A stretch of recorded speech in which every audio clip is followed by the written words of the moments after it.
Okay, guys, I'm going to start with a word of prayer. If we could all bow our heads. We thank you, Father God, for this gathering. We thank you for having everyone here today. I thank you for getting everybody here safely. I ask that you can give me the words that need to be delivered to this group, and that this group can understand and discern everything it is that you need to be heard this morning. I ask this in Jesus' name. Let us all say and pray, amen. Amen.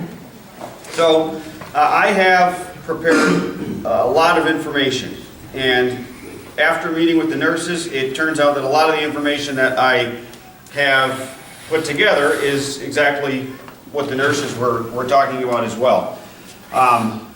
So, you guys can just talk back, obviously, but why do diets fail, or why do diets not work? Convenience. Convenience. What else? Consistency. Persistence. Anything else? Being consistent. Consistent. It's a lifestyle change. It's not a diet. It's a That's the short-term problem goal. most of the time is people think it's a one-time change. It's not. Yep. What did you say? It's a short-term goal. It's a short-term goal, yeah. It's too big of a change, right? We go from eating whatever we want to somebody telling you that you need to eat this at this time, and it's too big of a change for us, and it's not convenient anymore. So it lasts a few days, and we stop dieting, right? We're done on our diet. I went into some research online and looked up information of how often diets actually work. Information that I found is consistent that the majority of diets last 3 days before people stop. I really have to. 3 days. Seriously. Another consistency that I found was 1% of people that start dieting continue to diet the rest of their life. 1 person out of 100 continue to diet. So, exactly what Danielle said is that you can't look at this as a diet. You need to look at this as that you're changing your lifestyle, and you're changing what you're doing because you want to be healthier, right? You're not doing it to drop weight and then go back to normal, because you very well may be able to drop weight. You very well may be able to get healthier for a couple of months, but then what happens on the 4th month if you just stop doing it? You go right back to normal. So really what I have put together is a way that you can be on a lifestyle change, but also dieting at the same time. So that you are able to lose weight or maintain your weight, if that's what you're looking to do, where it's not so incredible and inconvenient of a change. I'm going to give a lot of information of how it's not so inconvenient to diet and to be on this lifestyle change. There are so many diets out there, and quite frankly, every one of them works. Every diet works. It's if you're going to do it for the rest of your life. That's really what it comes down to. There are diets that I've seen people lose weight on a cabbage diet, on a Atkins diet, on a Yogurt. no meat diet, yogurt diet. South Beach. South Beach diet. Not all of them are necessarily healthy for you. Like Atkins, I totally don't agree with. It's not very healthy for you at all. But will you lose weight if you do it? Yes, I promise you. If you actually do it, you will lose weight. But what I'm going to tell you guys is how to be healthy and lose weight or maintain weight at the same time. So, if anybody can just raise a hand. Who feels tired waking up in the morning or not wanting to get out of bed? Okay. Feels good. Okay, fair enough. Who needs to take naps throughout the day? Okay. Raise your hand, Mira. I wish I could. Who can't sleep all the way through the night? There you go. That ain't me. Okay, now everybody that raised your hand for one of those, raise your hands right now. Raise your hand, Mira. And keep your hand raised if you eat 1 or 2 times a day. Not anymore. All right? You guys see where I'm going with this? So, not eating, okay, you guys are good. Not eating or eating 1 or 2 times a day is potentially the worst thing that you can do on any diet. So, and I'll explain to you why it's the worst thing. Your metabolism is a lot smarter than you think it is. okay? Your metabolism is literally, you have to trick your metabolism at all times, okay?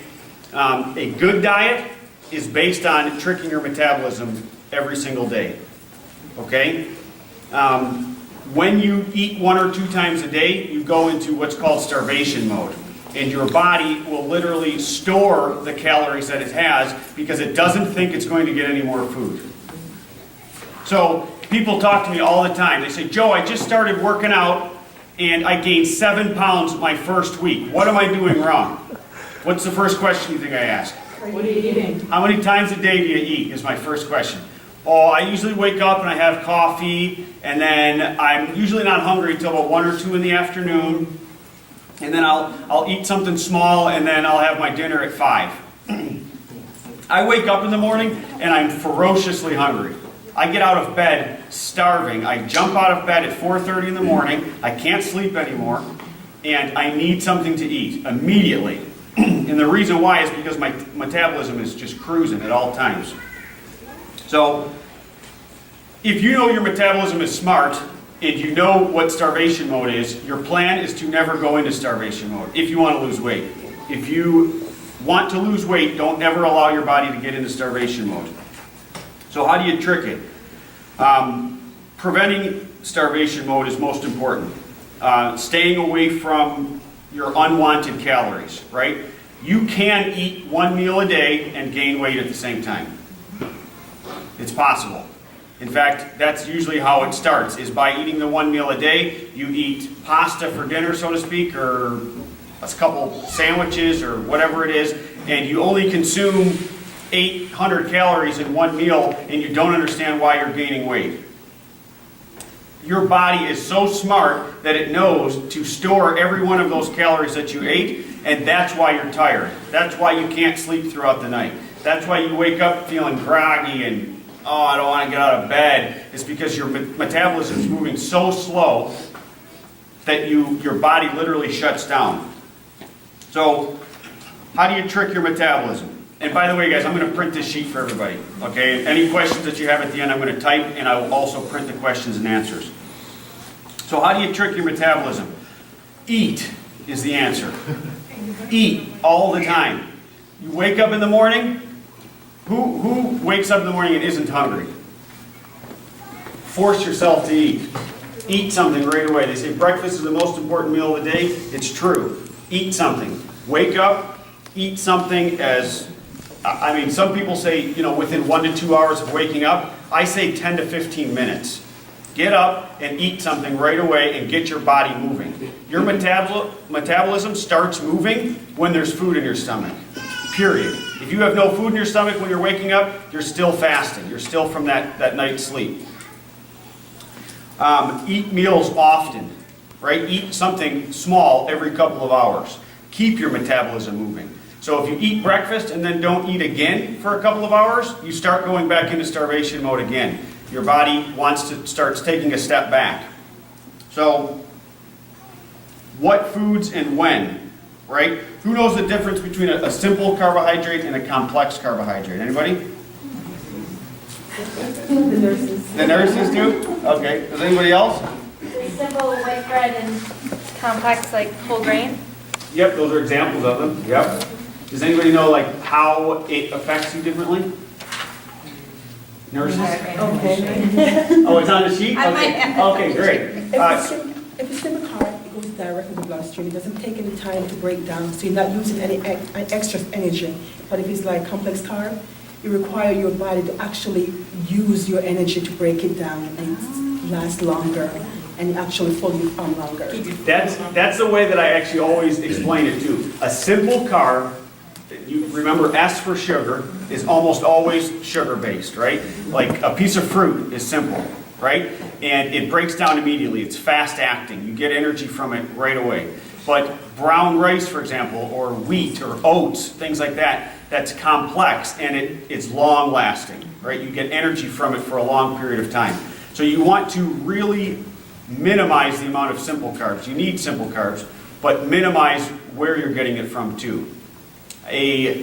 Everybody sees like on the juice and stuff, high fructose corn syrup, right? Everywhere. Don't drink it. Get rid of it, quick. But a piece of fruit is also a simple carb, and that's not so bad for you. In fact, that's a quick way to get energy. It's a quick way to get your blood sugar up. A complex carb is something that you, if you really want to lose weight, you would focus on your complex carbs throughout the entire day. And when you eat your carbs is important too. So, foods to stay away from, we kind of touched on it. Anything like a synthetic sugar, like high fructose corn syrup, I would say never if possible. Fried foods, I think everybody says don't eat your fried food. And another thing, this would be the nurses, they can either agree or decline with me on this one. But if you're trying to lose weight, I always tell people to stay away from a lot of dairy products.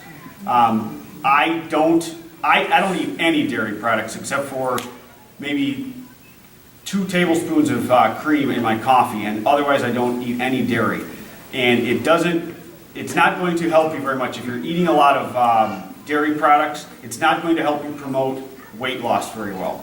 If you were drinking glasses of milk regularly, you're probably not going to, you won't lose as much weight if you take that out of your diet. Like a skim or zero?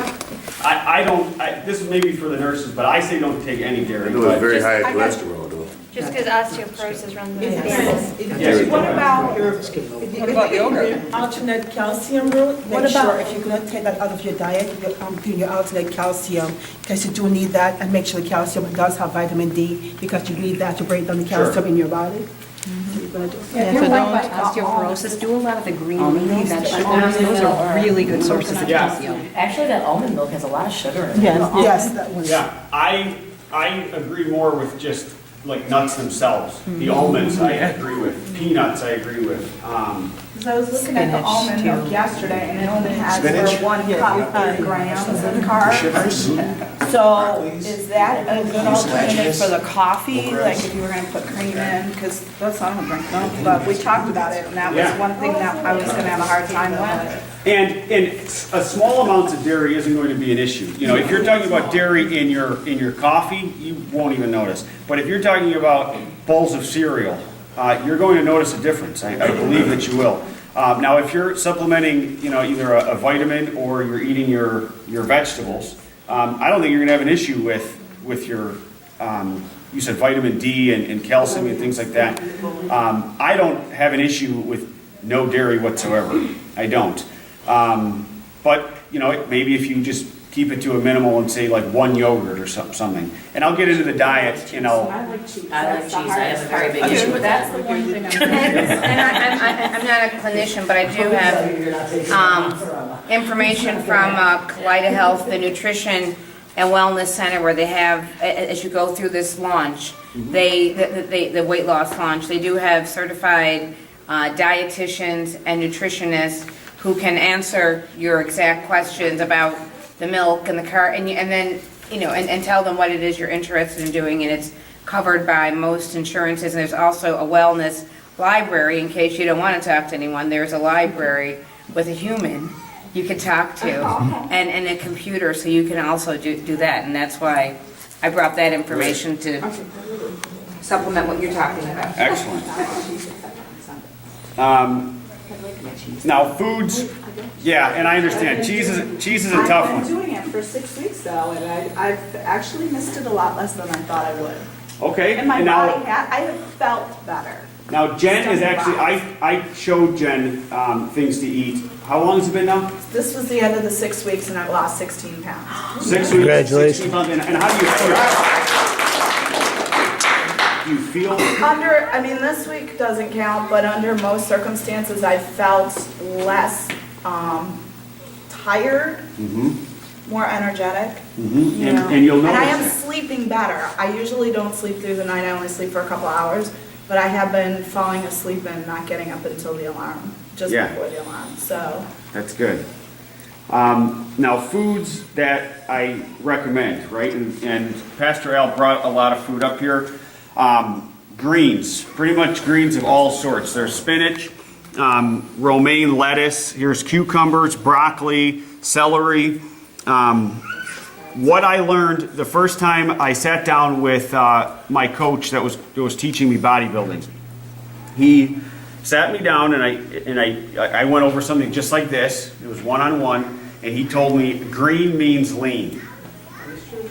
And I said, what exactly do you mean by that? Green means lean. He said, if you are hungry and you're craving something and you need something to eat some form of greens, and you can't go wrong with it.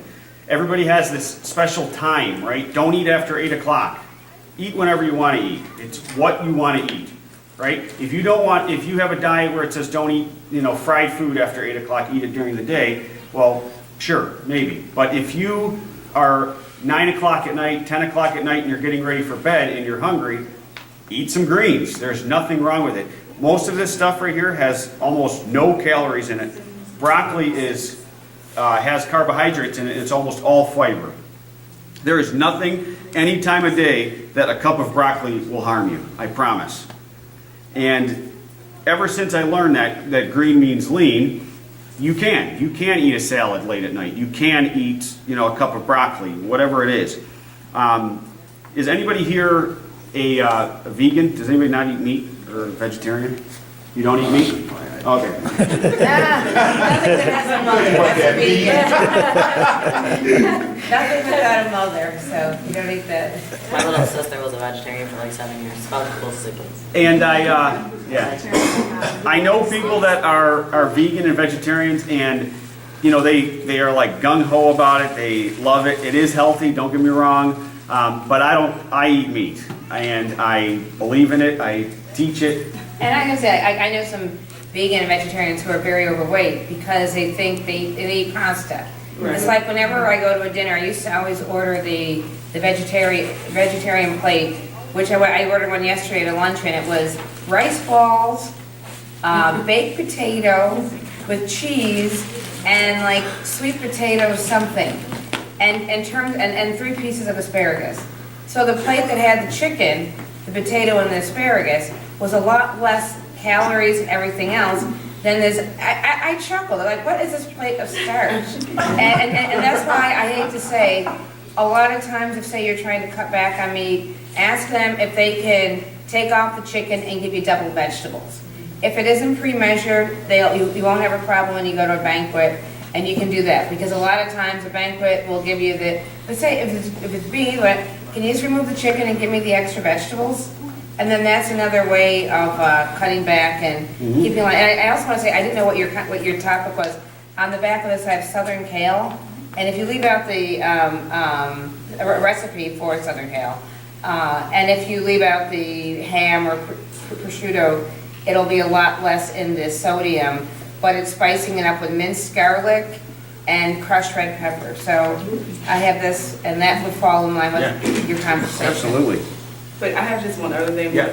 I'm not a vegan, but I just don't eat meat every day. So I just try to have like 2 days where I don't have any meat. But you don't want to substitute it for like having like lots of bread or lots of pasta, because you'll probably be hungrier. Since I do eat lots of chicken and stuff because I need my protein to build muscle, on the days that I don't eat meat, like it's harder. So you have to kind of focus more on what you want to, like what you would like to eat that's not going to overload you with lots of carbs or pasta and stuff like that. But because certain meats is harder for your body to break down. So if I eat a steak, the next day will be my no meat day. Like just to give my body more time to break that steak down, because it does take longer to break down certain proteins that are heavier, like steak or something. But I mean, you could always have fish on the no meat days as well. But I try to do that at least twice a week. I'm going to remember that question. Say that again too, because there's something that I do that I believe in that will help that. So lean meats, right? Fish, eat fish. Turkey, chicken is pretty much the meat that I live off of. Chicken, turkey, or fish is pretty much the protein sources that I would highly recommend. You said the white part of the turkey, right? The white. Yeah, right, white meat, yeah. That's important too. So you want, just because I say chicken, boneless, skinless chicken breast is going to be your best bet. I wouldn't say, eating chicken thighs every day is a good idea, because it's going to be much, much higher in fat than a boneless, skinless chicken breast. Furthermore, when you're cutting up a chicken breast, you can really clean it up to, your desired, how you like it. You like it lean. But you get a chicken thigh, it's clearly greasier, it's clearly fattier. I would say stay away from it when you're dieting. The complex carbs that I was talking about, so brown rice, oats, those are going to be your fundamental carbs right there. Brown rice and oats are going to be the majority of where you're getting your complex carbs from. Another thing that I didn't talk about is egg whites. Egg whites I also highly recommend. And I say egg whites because don't eat too many yolks, right? Maybe one yolk a day I would recommend. Your vegetables, beans, fruit, nuts, everything that we've already talked about. So I'm going to go over an example of a diet and just kind of show you guys what exactly, this is going to be an example of a diet that I have honestly used. And this is for losing weight healthy and quickly. And when you're on a diet like this, and again I'll print this for everybody, you're quite literally taking in what your body needs, but not too much extra, right? You're not taking in so much calories or so much fat that you don't need. You're taking in what your body needs, but not too much more than that. And the way that I always train a diet is that your diet starts at a certain amount while your training starts at a certain amount. And then as your diet gets harder, your training will get harder. Your third month, your diet will get even harder and your training will get even harder. Now this would be preparation if you were to do a contest, for example. Your diet starts up here. It continually gets harder and harder and harder. Why do you need your diet to get harder and harder and harder while your training is getting higher and higher and higher? Do you know? Because you're burning energy while you're working out.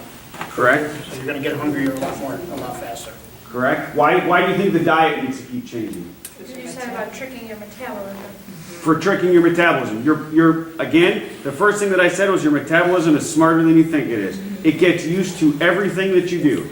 Every single thing it'll start figuring out. If you start working out and you are a power lifter, for example, you start powerlifting, 4 weeks later, you can't understand why you're stuck. I can't lift any more weight.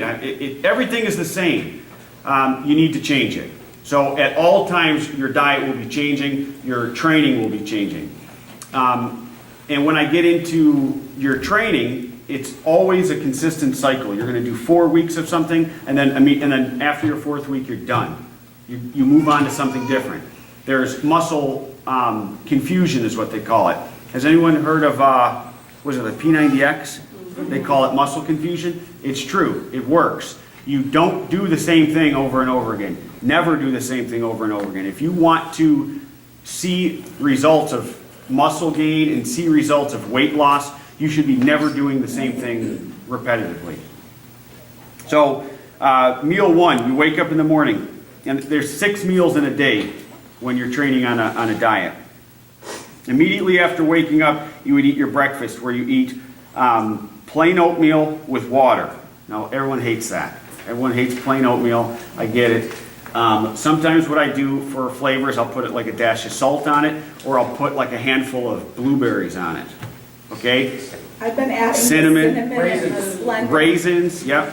And put it in there, and if you microwave it, put it in the microwave. Flax seeds. And not everybody likes just plain oatmeal, right? And you really have to get creative when you're dieting, because some of the foods are going to be bland. And you have to acknowledge that in this lifestyle change that, you can't just fill it with olive oil, for example. You can't just cook it in grease, right? And I put a dash of sodium on it, not too much. Nurses. How about brown rice? Yep. What about Brown it? rice in the morning instead of oatmeal in the morning. Can you That's substitute fine, it? yeah. I like oats, but brown rice would be okay, yeah. Okay. So, why do you think you eat complex carbs right when you wake up in the morning? So you can work hard. It gives you energy, right? I don't recommend any protein first thing in the morning. I always recommend your highest dose of carbs early in the morning and your lowest dose of carbs in the afternoon. So your carbs are going to start your day, and your protein is going to finish your day. And what's that? Continue working, right. You wake up and you eat your oatmeal, so it could be like 2 bags of oatmeal for the most part. And it could vary based on your existing weight. I'm sorry, you said highest carbs in the morning and then highest protein later in the day. Yes, yeah, there's no protein in oats, right? So you start your morning with carbohydrates, and it should be about 40 grams of carbs. And again, I'm gonna print this for everybody, so you're not absorbing all this right now. So just keep in mind, one of the points behind having the carbs in the morning, the brain actually needs 130 grams of carb to actually function. So if you don't give you usually have those carb diets, let's cut carbs out, your brain actually needs that. If you don't have that, that's why you're like, why can't I remember stuff? You're fatiguing because you're depriving the brain of the carbohydrate it needs to function. When you do the proteins, you don't do it in the last meal though, right? You had said just to do the greens in the last meal, the Protein? very last meal? Yeah, you can. Protein would be okay for the last meal, but, and I'll finish going over the diet, but your last meal of the day should be the absolute lowest on carbs. If anything, if any carbs whatsoever, it would just be fiber. That's what I would recommend. Meal 2 would be your egg whites and 1 egg yolk, salsa, and a half a cup of brown rice. Sounds like a lot of food, right? It's not a lot of food, trust me. 5 egg whites will turn out to be not very much. 5 egg whites, it sounds like, wow, 5, you're gonna eat 5 eggs?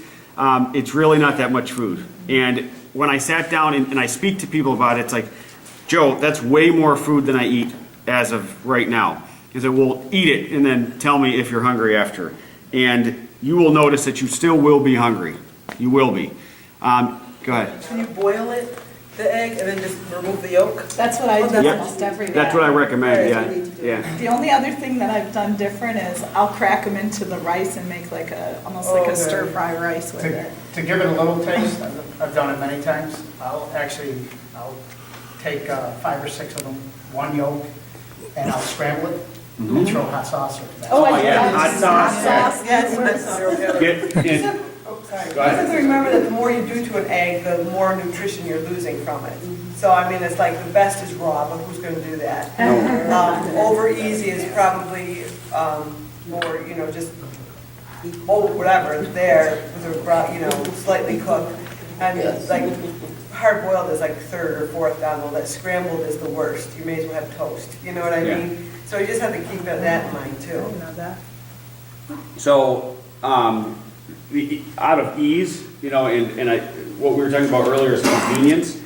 Figure out ways that it makes your life easier. Because if you have the ability to get out of the diet, like if you have an excuse to get out of the diet, you're going to. And if you have nothing but raw eggs in your refrigerator and you need to prepare them every single morning, you're going to skip your eggs.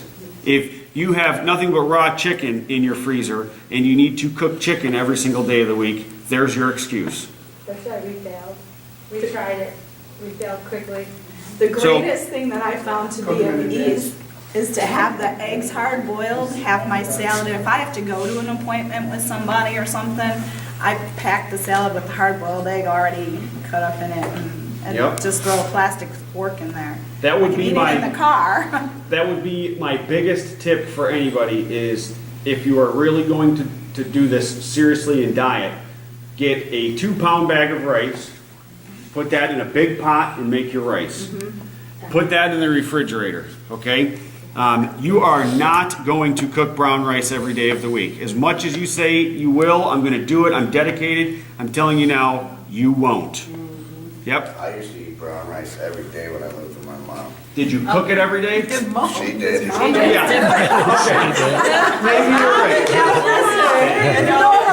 If anyone, yeah, sure. If you still live with your mom and she's willing to do that for you every day, my apologies, I'm wrong. But if you are on your own and you are held accountable to cook your own food, you're not gonna do it. I promise I cook every you. day. What's that? I cook every day. Are you gonna cook brown rice every day? Brown rice takes 45 minutes to cook. I know how long it takes to cook. So, I mean, reality says to me that it's just going to be easier. And give yourself as little obstacles as possible. So I cook a 2-pound bag of rice and it lasts me 1 week. 2 pounds of rice lasts me 1 week. Your chicken, buy your chicken in bulk. Make a huge cookie sheet cut your chicken into slices so that it's, just like a slice of a chicken breast, so that and throw dried berries and fruits, whatever you like in it. Because I used to be 200 pounds. It took me a long time, but it's like he said, it's a lifestyle change. You have to change like your whole life. You can't go back to, I'm gonna eat pizza every day and fried chicken and McDonald's and Burger King. I don't eat McDonald's at all anymore. In fact, I took Amira to McDonald's yesterday and I bought her a Happy Meal to kind of like spoil her. I bought a treat. I had a double cheeseburger. Both me and my daughter were throwing up by the end of the night.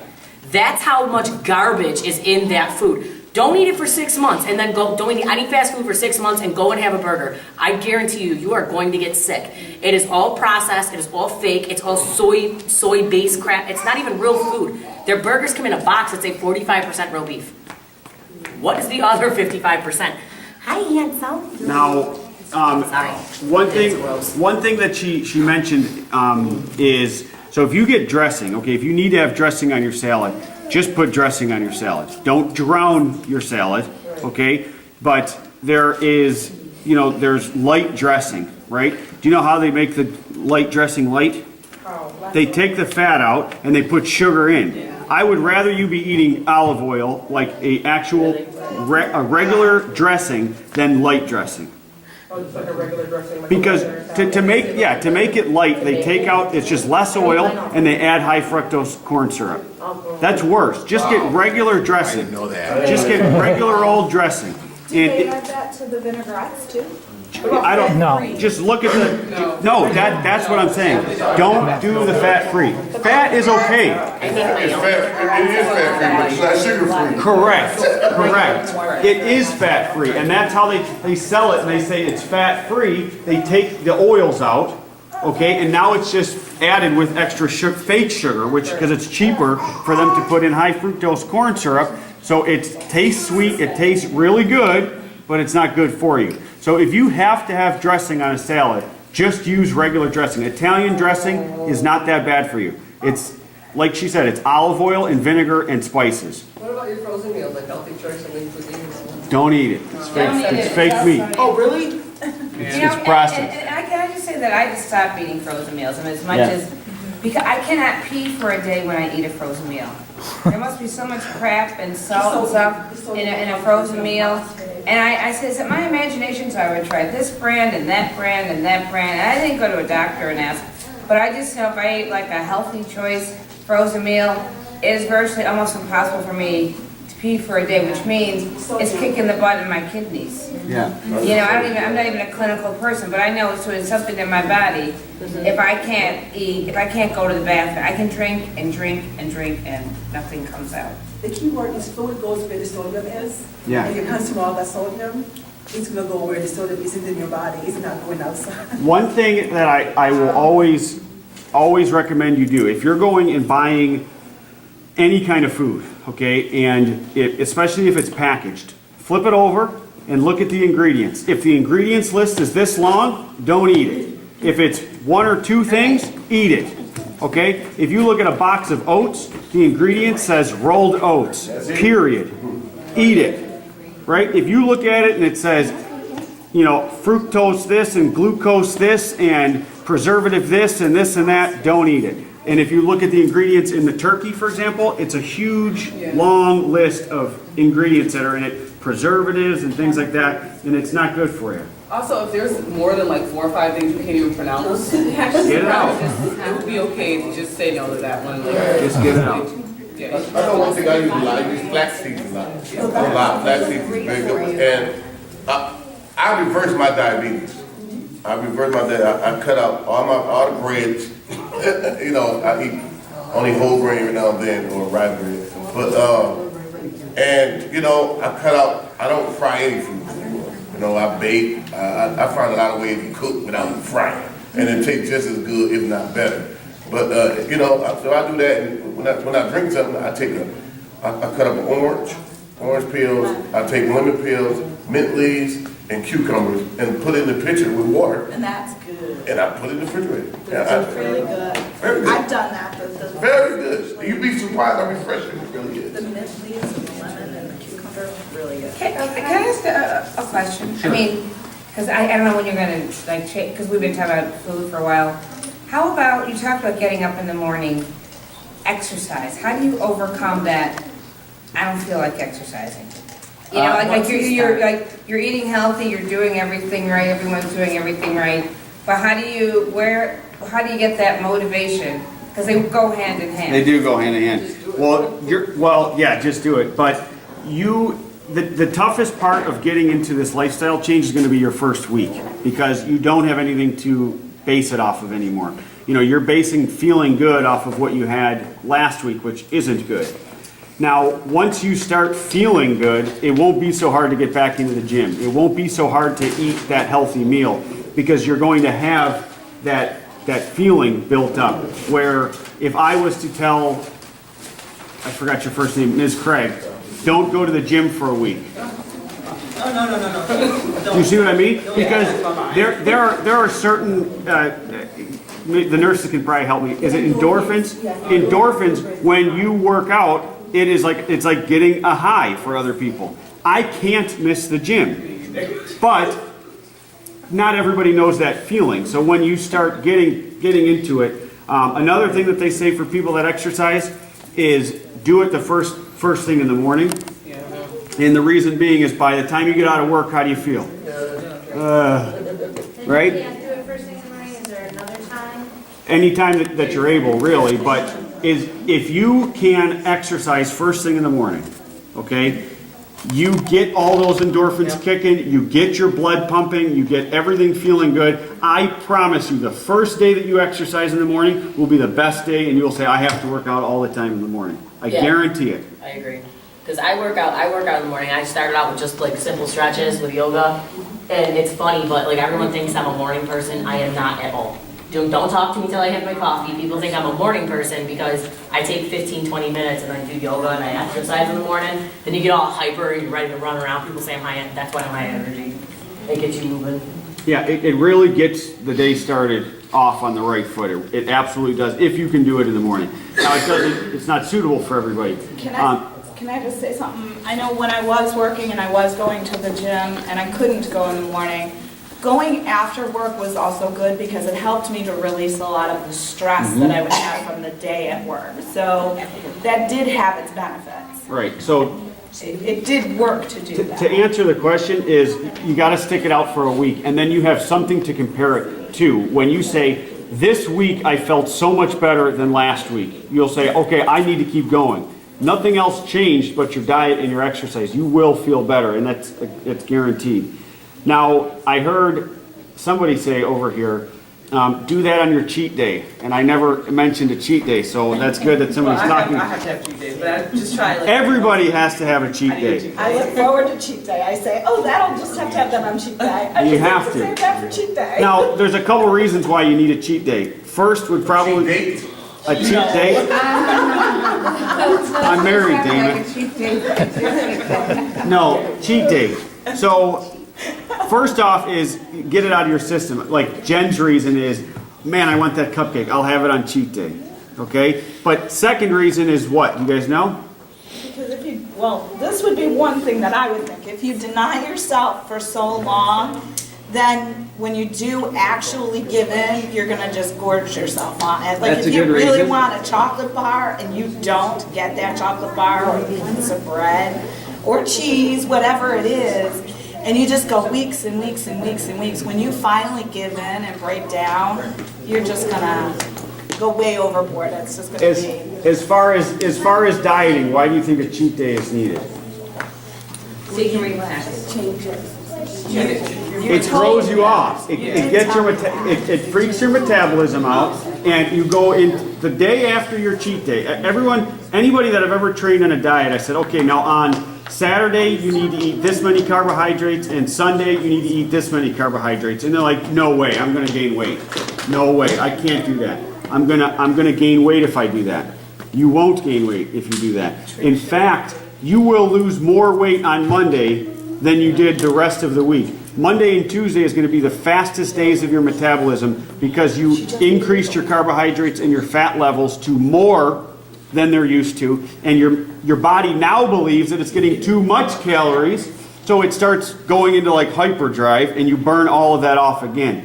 By the time you get back to Friday and you're on your 5th day of your diet, it starts understanding what you're doing. So then Saturday again, you Do you have to be careful of that if you're diabetic, you absolutely have to be careful of that. If you are not diabetic, no. If you are not diabetic. But is anybody diabetic? Yeah. I'm reversed. All once diabetic, always diabetic, but I have got mine reversed.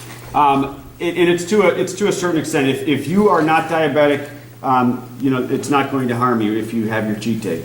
If you are diabetic, instead of carb loading, I would recommend a fat load. So you eat something that's high in fat versus high in carbohydrates. You keep your carbohydrates probably at 150 all of the time, but if you are not diabetic, on your carb day, I eat 400 carbs every Saturday. And everyone's, how are you so skinny?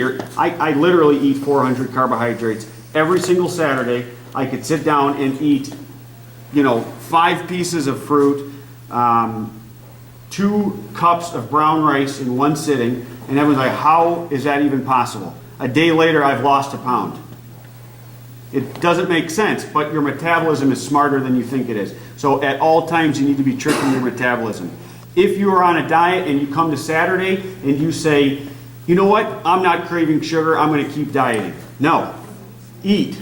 That's your day to do it. It's not an option to have a cheat day. You have to have the cheat day. It's what's going to help you continue losing weight. I think go back to like a complex carb. Complex carb is great for you because you're going to lose weight, you're going to feel fuller through the day. But if you're not having that cheat day, your body will say, I know what you're doing. You're trying to put me on carb. This carb, I'm going to stop. I'm going to say, halt. Hey, I'm going to take care of you. So you have to make sure it doesn't realize what you're trying to do. Ever, right. You never want your body to know what you're doing. And my body must be real confused then. They'll never know what I'm going to eat. And have you ever heard like somebody at the gym or somebody that's on a diet, they say, man, I'm stuck in this plateau. That's what people say, I'm in a plateau. Anybody that's dieting, for Jen, she went 4 weeks, and then her 4th week, she said, I didn't lose any weight. And I said, oh, you got to go and cheat then. You got to go and you have to have your cheat day, eat a lot. And everyone's like, that doesn't even make any sense. But that's why your body is slowing down, because it's figured you out. It's figured out what you're doing, and now you need to have that cheat day. Go out to eat if you want. Make something that you really enjoy. Ms. Craig said that she doesn't eat meat 2 days a week. Eat meat Monday through Friday, and don't on Saturday and Sunday, and eat your carbs on Saturday and Sunday, if that's how you do it. That's how I do it. I almost consume no protein on Saturday and Sundays because that's the day that I'm carbing up. And then come Monday, you go back to your lower carbs. How about journaling what you eat and exercise? You recommend keeping a journal of how many times you exercise and what you eat? I don't do it, but I know people that, I don't do that. I see people at the gym that do it, but You only do that, you only have to do that in the beginning. You'll develop that habit. yeah, it's maybe if you're beginning and you need to remember, the things to do. But as far as I'm concerned, the only journal you need is in your head and how you feel. If you work out and you're not shot by the end of your workout, then mental note to self, you need to do more tomorrow. Go ahead. Just one key note to that. When you become mature, you're not going to do it. Right. So if it's something you think like the homework, you're not going to do it. Can I add something too? Could one of you guys tell us about standing heart rate? Okay. And how we want to keep that low while you're working out, so that your heart works less? Essentially. How's that work? I mean, I don't know how that works, but I'm told that you want to get your working heart rate real low so that your heart does less work while you're exercising. Or something? Yeah, is that right? there's 2 different levels with your heart rate. I think this is what you're referring to. If you get your heart rate too high, you're in a fat burning level. You're gonna you might lose the inches, but it is hard to maintain. But if you go kind of at more of a steady rate, like I believe you were saying, a heart rate of about 145, it varies a lot by age too. If you're maybe 80, I think there's actually a chart on the treadmill where I work out, it's probably about 120 where you want to get it. But if you're in your 30s, it might be 150, give or take a little bit. I don't know the exact numbers, but yeah, you probably want to get in, not always in the fat burning range. It's right on the treadmill where I work out too. There's a cardio range and a fat burning. Yeah, the cardio range. Cardio is That's high. what I'm gonna do. So that's, right, cardio, you're not burning as much fat, you're actually, your body is really working. But fat burn is like a steady, it's a steady, long pace, and that's what's gonna help you really burn those calories off. If your heart is pumping super hard, you're not burning as many calories, but you are training your heart though. You are, yeah. Okay, so kinds of exercise. Oh, right. But if you think of it is walking, you actually lose more weight walking and burning fat, because when you walk, you burn fat. I was shocked when I found this out. I was deployed and I was going to the gym 6 days a week. Every morning I would go running, and then I run into this person and they're like, oh, I lost so pound. I'm like, what's going on? I'm running. My PT is 294. How are you losing weight? I am not. They're like, oh, all I did was walk. I'm like, what? You walked? And I'm like, yes. What I did, I switched my PT around where I walk for 2 miles and then run for just 15 minutes. And I was dropping the weight. And I was like, you gotta be kidding me. Even back here in the States, what I do is I try to walk at 4 miles and I lose the weight. But if I'm on the treadmill doing my run and stuff like that, I'm not losing it. And you have to remember that, like, everyone, and I'm not saying, obviously, like, I'm into something different. I'm just, building muscle and I'm trying to maintain that. But a lot of females in the gym will think that they go to the gym and they're on the treadmill or the elliptical for 45 minutes and they're super sweaty and they think they've just had this great workout and they've just burned so many calories and it's gonna help. Like, you need to balance. You shouldn't do so much cardio to where you're not doing anything else. So you should be doing plyo. You should be lifting weights. I know a lot of females don't want to be bulky, and I'm not saying that you should. Like, that's just what I do. But you don't need to get bulky, but you want to be able to be lean and to maintain it. You don't just want to go and sweat and do cardio every day. I mean, I run, I do sprints. I'm running the stairs, I'm doing hills, but I also lift weights. And I also do plyo, and then I also do CrossFit. So you have to kind of switch it up. You don't want to just always do cardio. And that's what the confusion too, guys, is your body will get used to doing it. Somebody that does nothing but run can get really good at running, but might not be losing the weight. I mean, has anybody seen a runner with a big old beer belly? Yeah. I have. And I have seen runners with guts that can run 15, 20 miles, but he's not in good shape. I know these people. And the only thing that they're good at is that running. And if you want to really confuse your body and do different things, and especially your muscles, a big misconception is that if somebody goes to the gym and lifts weights, you're going to gain muscle. That's not true. It's not necessarily true. If Amber goes to the gym while on a diet and consuming 1,400 calories a day and you lift weights, you won't gain weight. If you're eating periodically, you will lose weight. I guarantee you will lose weight. People think that because you're lifting heavy weights, that means you're going to bulk up and be this bodybuilder in a couple of months. These bodybuilders have been training for decades in some cases, and they're consuming 3,000, 4,000, 5,000 calories a day. If you are on a diet that's under 2,000 calories a day and you're eating 6 times a day, whatever the exercise it is that you're doing, I guarantee you lose weight. I guarantee it. If you're lifting, if you're doing plyometrics, if you're running, and then if you get to the phase where you're cycling all 3 of them and you're dieting, the weight is going to fall off of you. And you're going to watch it fall off of you, and it's going to be dramatic. And don't believe anybody that says, I don't lift weights because I don't want to gain weight. That's not true. Could you repeat that again? I'm sorry. How does it fall off? Why does it fall off? How? What was it you just said that would make it fall? I wasn't. If you are on a diet and you're eating this 6 meals a day, like I say, because that's never letting your metabolism and having your cheat day, it doesn't matter what you're doing at the gym. If you're on your weightlifting cycle, if you're on your plyometric cycle, if you're on your running cycle, you're going to lose weight through all of those. It's your calories that you're bringing in that is going to make you gain or lose weight. lunges and stuff are plyo. Yeah, plyometrics would be like mainly your body weight. It's a type of workout, you know, push-ups, Those pull-ups. are so hard. To me, that's the hardest type of workout in your whole life. Plyometrics are tough. Yeah.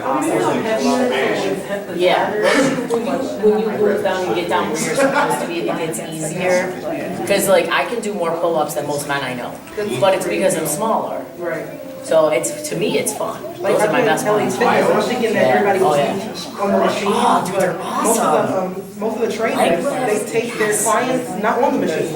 Right. Most of the trainers are against the wall with the ball and. That's plyometrics, yeah, that's plyometrics. You want to do everything, right. So we get down to like your size, probably, right? Now, yeah,